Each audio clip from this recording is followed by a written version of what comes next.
Cette semaine à Angèle, je vais vous parler des nouvelles lois qui vont rentrer en vigueur le 17 octobre. Et oui, nous sommes à quelques semaines de la légalisation et beaucoup de personnes me demandent « Ouais, qu'est-ce qui va se passer le 17 ?» Donc aujourd'hui, je vais vous décortiquer leur projet de loi pour vous expliquer clairement qu'est-ce qui va être permis et qu'est-ce qui ne le sera pas. Alors, sans plus attendre, on y va! Nous y voici, les lois qui encadrent le cannabis au Québec. Premier point, interdiction complète pour les mineurs. C'est parfait. Deuxième point, 30 grammes dans les lieux publics. Bonus. Troisième point, 150 grammes dans une résidence privée. Ça, ce que ça veut dire, c'est que si vous êtes 3 personnes dans la même maison, c'est 150 grammes pour toute la maison. Fait que tu as 50 grammes, elle a 50 grammes, lui a 50 grammes. Pas plus que ça.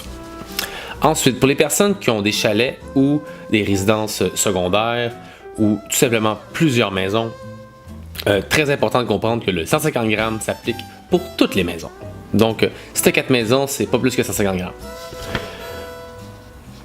Ensuite, quatrième point, interdiction de possession dans certains lieux. Évidemment, dans les écoles, les garderies, les écoles secondaires, les écoles aussi collégiales, les universités, tous ces endroits-là sont bannis. Ensuite, pour la culture, nous autres au Québec, on n'a pas le droit de faire pousser. Merci au gros Couillard qui s'est assuré de faire beaucoup d'argent avec ses amis. Merci Couillard. Ensuite, l'usage du cannabis, l'interdiction de fumer ou de vapoter du cannabis partout où il est interdit de fumer ou de vapoter du tabac. C'est très legit. Ensuite, sécurité routière. Tolérance zéro. Fait que tu restes loin de ton char si tu penses fumer.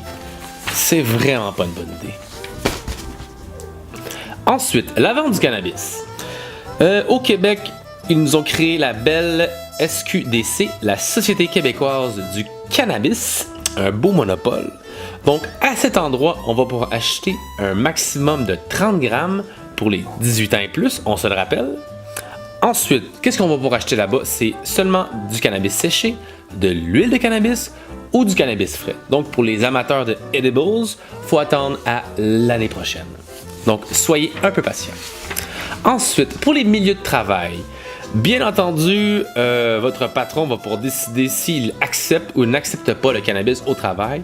Personnellement, c'était un peu comme boire au travail. Hein. On ne devrait pas être sous au travail, donc pourquoi fumer? Donc, on laisse ça à la maison. C'est mieux comme ça. Et c'est ça, c'est les lois qui encadrent le Québec. La semaine prochaine, à Angèle, je vous parle d'une autre variété légendaire, le Rockstar, à ne pas manquer. Si vous avez aimé ma capsule, n'hésitez pas à me laisser vos commentaires, vous abonner ou à aimer ma page. Aussi, Facebook et Instagram pour me suivre chaque semaine. À vendredi prochain et en attendant, on gèle!